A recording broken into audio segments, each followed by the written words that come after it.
is facing a possible government shutdown next week because lawmakers are at odds over the federal budget. Our Washington correspondent Alexandra Limon reports either Republicans or Democrats will have to back off of their positions to avoid disaster. Good morning, Alexandra. Hey there, good morning. And right now we are watching a battle of the wills play out on Capitol Hill. And like you said, either Democrats or Republicans are going to have to back off of their position in order to avoid not just one crisis, but two. In less than a week, parts of the federal government will start to run out of money and shut down. Lawmakers have the power to avoid that scenario, but so far have failed to do so. They want to raise $5 trillion and spend in the next month. You have a maxed out credit card, and they want to get a new limit to go max out another one. The U.S. House passed a bill that would raise the debt ceiling and keep the government open without Republican support. It's quite appalling because when Republican presidents were there, we always had bipartisan support for that. The fight is headed to the Senate next, where Republicans could sink the bill, prompting both a government shutdown and a default on U.S. loans, something that could greatly impact Americans and the services they receive from the government and possibly damage the overall American economy. Republicans won't agree to pay our past bills, the debts we owe. Give me a break. Republicans refused to vote in favor of raising the debt ceiling because they oppose Democrats' proposed agenda that aims to spend $3.5 trillion on green energy investments and measures like universal preschool and child care subsidies for lower-income families. But that spending plan is in danger of failing anyway because not all Democrats are on board. Still, Republicans say they'll oppose raising the debt ceiling on principle. They want to tax, borrow, and spend historic sums of money without our input. They'll have to raise the debt limit without our help. They can do it if they want to do it, and they should, but I'm certainly not going to help them do it. Now, while Democrats technically have the ability to raise the debt limit on their own, they don't actually have the votes to be able to accomplish that right now because they can't reach an agreement with members of their own party on that spending plan that would make up the reconciliation package. Reporting live in Washington, Alexandra Limon. Had a message about an impending financial disaster. We showed you pictures of Chinese citizens protesting at the corporate headquarters of Evergrande, the biggest player in Chinese real estate, also the world's most indebted real estate company at the moment. Evergrande owes more than $300 billion, $300 billion. It is already missing its loan payments. Some protesters have tried to commit suicide just to make a point. It's a serious crisis. A collapse of Evergrande could start a financial pandemic. We've been reporting on this. Turns out the problem is bigger than what we initially saw. The United States, too, is staring at defaults. And I'm not talking about a company here. I'm talking about the government. The government of the United States of America could default on its own debts. American citizens could run out of cash. And if that happens, scenes like the ones we witnessed from China could play out in the US too. Such a situation will be a financial Armageddon. What are world leaders doing about it? What are Chinese and Shalom, Akim, Shalom. First thing and foremost, I want to give all praises, glory, and honor that's due to Yahweh, Ba'ashem, Yahweh Shai, Ba'ashem, Habakkuk, double honors to the elders, and the apostles of Great Millstone. Blessings and salutations to the hopeful elect. Those in the gospel abroad, living up the standard of Yahweh, Ba'ashem, Yahweh Shai, wherever it may be. It's the Akim Mahalalia coming back with another lesson. Lord's will is edifying. Going into the financial or the looming financial crisis that's over Babylon the Great, aka America, known as the whore in the Bible. America goes by various titles: Egypt, spiritual Egypt, Sodom, Nineveh, Babylon the Great, virgin daughter of Babylon, Syria, etc. Goes by several different names. But it was weird because the first clip that I posted was going into the government shutdown and how they're trying to vote on some type of bipartisan bill.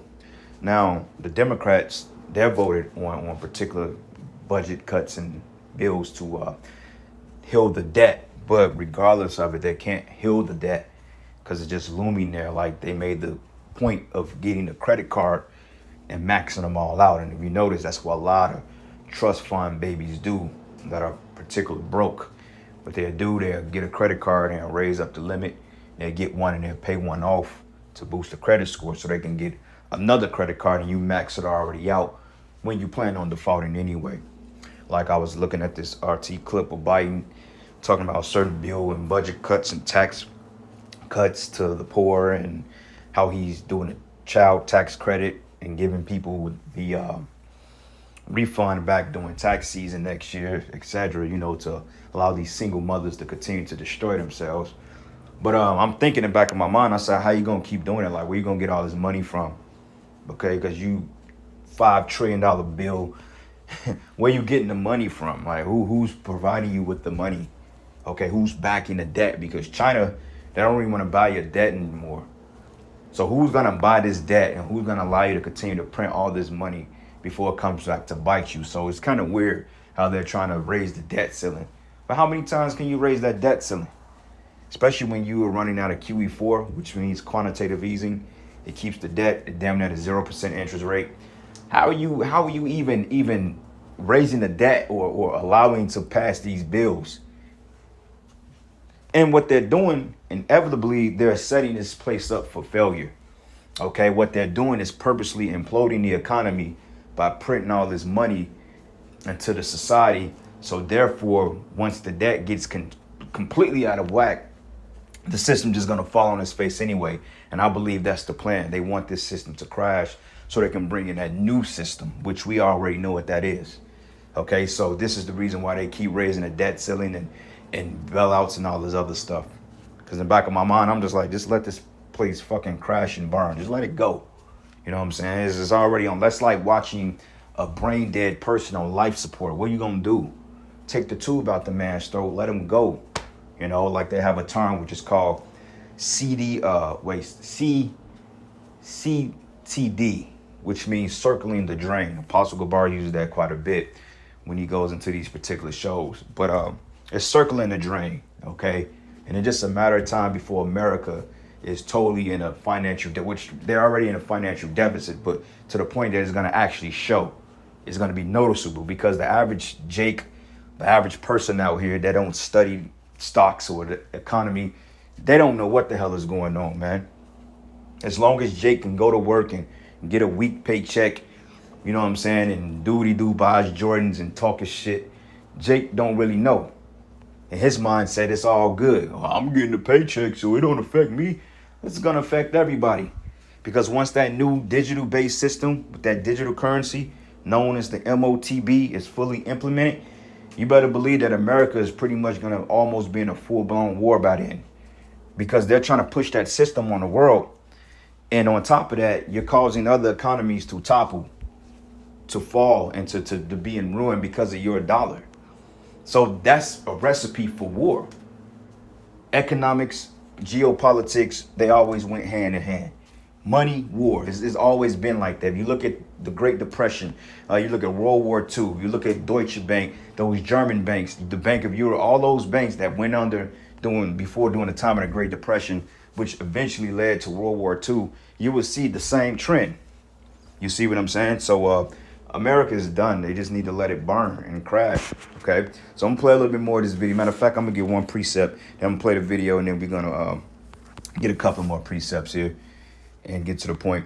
All right, so this is the book of Isaiah, the 19th chapter, and I'm gonna start at verses 14. And you know, I like shows on the economy. I like, you know, when they're talking about government shutdowns, etc. To me, that's music to my ears, because one day there's gonna be a permanent government shutting down, and though you will still have government intact, okay, you're gonna have people that's gonna establish their own government, their own rebellion out in the streets of Babylon. So you're gonna always have some form of government, but commercialized government, like state courts, federal courts, city courts. Those things are coming to an end. Okay, so hey brothers, that child support burden that's burdening you, and them tax burdens and shit like that, you ain't got to worry about that in just a little while. That stuff is going to be a thing in the past in just a little bit. So, you know, we just hold on and continue to push forth. But this is the book of Isaiah 19 and 14. It says, the Lord have mingled a perverse spirit in the midst thereof, and they have caused Egypt to earn every work thereof as a drunken man staggered in his vomit. Okay, so everything around you is getting ready to be affected by these particular legislation and these particular bills that's being pushed in order to keep this place afloat. All right, and it says here, neither should there be any work for Egypt, which the head or tail or branch or rush may do. You see what I'm saying? So eventually everybody's going to be out of job. You know how like some of these jobs, they promise stability, job security. Ain't going to be no job security in that day. You know what I'm saying? It's going to be a shortage of state workers, city workers, federal government workers, etc., man. You know, restaurant workers. Because if you pay attention, everything is getting digitally based now. Everything is app-based. And you can save a lot of money with app-based jobs. Okay, so why hire people? That's why McDonald's is able to pay $14 an hour, because they only got like 2 cashiers in the place, you know, and a bunch of people cooking the food. So yeah, they can save money. But anyway, it says, neither should there be any work for Egypt, which the head or tail or branch or rush may do. And in that day should Egypt be like women, and it should be afraid and fear because of the shaking of the hand of the Lord of hosts, which he shaketh over it. So the Most High, he's basically rattling the palm tree, you know, and the coconuts are falling out on people. So yeah, brothers, it's getting ready to get interesting out here, man. So I pray that they don't pass the bill, and I pray that the government does shut down. You know what I'm saying? I pray, because these people, they're too prideful. Okay, they have too much pride on them, and it's about time these people get humble. They've been shitting on the Lord for too long, and nothing has been happening to them ultimately. So this needs to happen. This has to happen. Lord's will. All right, so I'm gonna play a little bit more of the video, and I'll get a couple more steps, and we can end it. American leaders doing about it? Not very much so far. More than 100 leaders have gathered in New York, but they have said nothing about the debt troubles of the US and China and how they will impact the rest of the world. Are they ignoring an impending global financial crisis? Our next report tells you why the world needs to brace for this. On Tuesday, Xi Jinping had a message for world leaders. The Chinese president wants them to focus on post-pandemic recovery. We must revitalize the economy and pursue more robust, greener and more balanced global development. Development holds the key to people's well-being. Facing the severe shocks of COVID.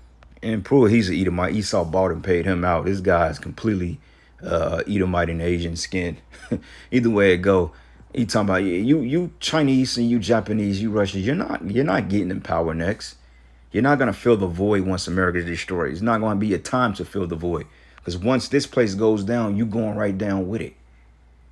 That's the beautiful thing about this. Nobody's anticipating on Yahweh Shai coming back, man. Nobody's anticipating on the Lord cracking them clouds and putting you damn heathens in subjection. Nobody's anticipating that. Nobody's even looking at the Negro, Latino, and Native American. Like, we're so low on the totem pole to the point nobody's even considering that we have a Savior that's coming back to do mad damage out here. That's that fulfillment of Psalms 83 when it says, let us cut them off for being a nation. Like, go to those G20 meetings and those United Nations meetings. You don't have an Israelite up there sitting on a board. You don't have nobody representing Jake. You see what I'm saying? Like, I remember this guy, Semio Toko, they lied and said, well, look, man, we want to take you to the UN Council. We want to get your message out. And they killed the dude, though he kept responding, but they basically took him out. You know what I'm saying? Because, hey, what he represent? He represent the government of Yahweh Bashim Yahweh Shai. And that's something that Esau is not dealing with. This is funny to me how these heathens really think they don't do any better than this place. Your time of reign is over with. You've been ruling too long. It's time for you to go down, you know. 19, we need to work together to steer global development towards a new stage of balanced, coordinated and inclusive growth. The global economy is still reeling from the pandemic that began in China. Now the Chinese could unleash another pandemic, a financial one, something that Xi Jinping did not talk about at the United Nations General Assembly. China's biggest real estate player, Evergrande, is a ticking time bomb. It owes more than $300 billion to various creditors, money it cannot pay back. On Monday, Evergrande missed interest payments to 2 large banks. By Thursday, the company has payments worth $120 million due. Evergrande has struck a deal to make one of these payments, but that doesn't even begin to solve the crisis. China's Evergrande is being compared to Lehman Brothers, the company that was audited by Ernst & Young. This is the office of Ernst & Young. They had to settle for $10 million for helping Lehman Brothers dupe investors. That was the charge against them. Now China's Evergrande possibly faces the same fate. Although Chinese state media say that this is a company that is too big to fail. We know better than to put our trust in the Chinese basket. The question is, 300 billion ain't shit. Imagine $24 trillion, and that's only on paper. America's probably really in a $400 trillion debt. They're not telling you that. They saying on paper 24 trillion. But they more like in a $300-400 trillion range. And they can never pay that debt back. And it was never the plan to pay the debt back, because the US dollar was a debt note. It was never set up to pay anything back. It's basically like a credit card you can continue to max out until you can't max it out no more. Hence in the term a credit-based system. That's why he wants to go to a total credit-based system, which it already is. But once you have credit-based, you can basically print money, and it's invisible currency. You know, a credit card is nothing but numbers that's generated on a computer. It's not coming from anywhere. You know, I always use the concept of going to a buy here, pay here lot, and you buying a car that may be worth $1,300, but you paying $10,000 on it. And then the company would say, well, we allow you to finance this through our bank. Just put down $1,000 and then we're going to give you the car. The reality of it is they just got an extra fucking 12 G's out of you because they told you that they financed you. And reality of it is the down payment, you already paid it off. But it's numbers on the computer. You didn't see a check. They didn't put money in your hand. They didn't show you anything. They just called up some fraudulent institution and say, yeah, he's approved. And they just duped your ass, man. And that's how this economy works. It's sick, ain't it? what are world leaders going to do about it? This is an impending financial pandemic that may start in China and spread to the rest of the world. As world leaders gather here this week for the United Nations General Assembly, are they going to come up with a plan to deal with this, or are they going to brush it under the carpet? The collapse of Evergrande will have a ripple effect on the rest of the world. The company has borrowed money from practically everyone. Its creditors range from banks to suppliers to average Chinese citizens. Evergrande took cash deposits from more than 1 million home buyers. They're yet to deliver these apartments. The company borrowed from tens of thousands of its own employees. Even foreign creditors have a sizable exposure. Evergrande owes them $20 billion, and that may just be the tip of the iceberg. The Chinese government tends to try to hide these problems under a sea of liquidity, and the level of transparency and corporate governance is quite limited relative to other economies. So it's very difficult for us to know the true extent of the financial hole of both Evergrande and the property developer sector. If they decide to bail out Evergrande, the problem might be, as we saw, for example, in the Lehman crisis, that they need to bail out not just Evergrande, but other property developers. The warnings were always there. Last year, a report said that China's property boom is a $52 trillion bubble. Evergrande could just... $52 trillion bubble. They're going to war. They're going to war, regardless of what anybody says. They're going to war, man. And they're already setting it up for that. Because war pays bills. War, they finance things. War, it brings money. That's why the elites are still rich, because of war and bloodshed. You know, they say, let not a good crisis go to waste. So how much money do you think they're capitalizing off this crisis we in now? All right. So let me find that precept. Heal Babylon. Not Babylon, Babylon. Doors the cat. Jeremiah 58:1. 51:8. And it says here, let's start at 7. It says, Babylon has been a golden cup in the Lord's hand that made all the earth drunken, and the nations have drunken of our wine. Therefore the nations are mad. Their philosophies, they inherit the debt of Babylon, because a lot of countries are taking on the debt. Okay, you can't really purchase any goods in these different countries unless you are using the American dollar.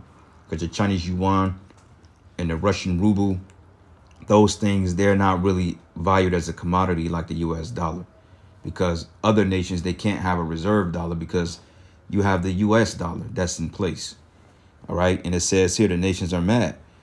Therefore, this is the reason why economic crashes, War III, and these particular proxy wars, etc., these bankers' wars, that's why everything is commencing the way it is. It says, Babylon is suddenly fallen and destroyed. Howl for her and take balm from our pain. If so, she may be healed. And balm goes into like a antiseptic, or I like to use the whole thing Neosporin. It's an antiseptic, and it's like a particular healing agent that stops cuts from getting affected. And it says, and we would have healed Babylon, but she is not healed. So forsake her and let us go, everyone into his own country, for our judgment reaching into heavens and lifted up to the skies. Okay, so all these bailouts and stimulus checks you're passing, man, you're going to have to pay for that at the end, because where you getting it from? You see? So this is the book of Revelation 18. And you know what? This whole chapter is really good. But I want to start at verses. Let's start at verses 9. It says, and the kings of the earth who have committed fornication and lived deliciously with her shall bewail her and lament for her when they should see the smoke of her burning. That's talking about when the missiles are shot off and she's destroyed. Okay, and that's kind of what I'm going to get into in the next lesson too. How when the missiles are shot off, how we're going to see the destruction of Babylon, and how it's actually going to be a televised event. It says, standing afar off from the fear of our torment, saying, alas, alas, that great city, Babylon, that mighty city. Why was she mighty? Due to her military, all right, and her financial opportunities. Because it was a point in time that during the time of after the World War II, people really thought that when you came to America, there were gold in the streets. Like people was comparing to this place to the New Jerusalem, which that's a vague comparisons by far. But nonetheless, people thought, because they called it the land of opportunity. Because when Esau dropped that atom bomb, when nobody fucking with him, man, he was really head over heels of pride. All right, it was nothing you can tell this guy. When he destroyed in World War II, when he dropped that atom bomb, hey, Esau was basically, he was at his height. Then Esau was flexing on everybody. You know what I'm saying? You couldn't tell the Edomite shit. All right, then you had the baby boomers, etc. These new GU manufacturing plants were being built up. You know, around the clock, people were making good money off a manufacturing salary. You was able to support a wife and 3 kids, man, and have a new car in the driveway and a new house. Now you can barely support yourself, you know. But it says here, for 1 hour, thy judgment has come. So it's going to take 1 hour for this place to be totally wiped out. It took hundreds of years to build this place up, in 1 hour for it all to go. Lord is bad, man. And we're going to witness that. Lord's will, we still around. And it says, and the merchants of the earth shall weep and mourn over her, for no men buy their merchandise anymore.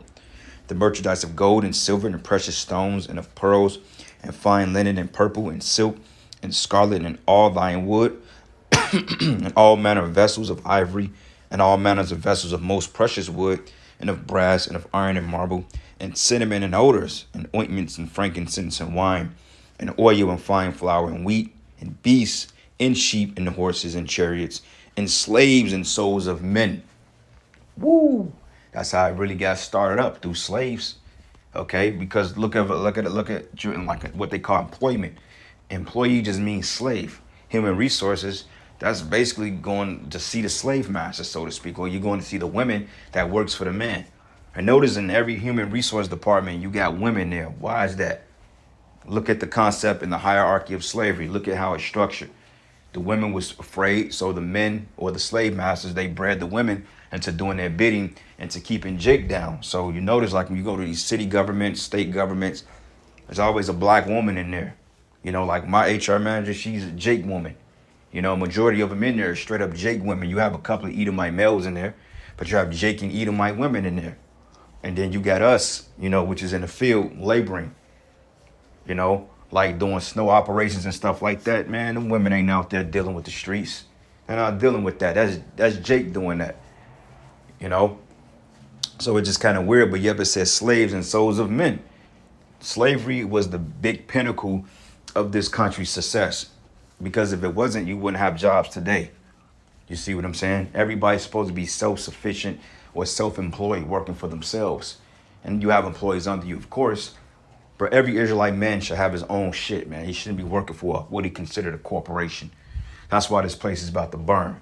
But anyway, I'm going to end it there, giving all praises and glory and honor that's due to Yahweh, Ba'ashem Yahweh Shai, Ba'ashem Rakakwadash. And with that, Shalom and a Baba Ball.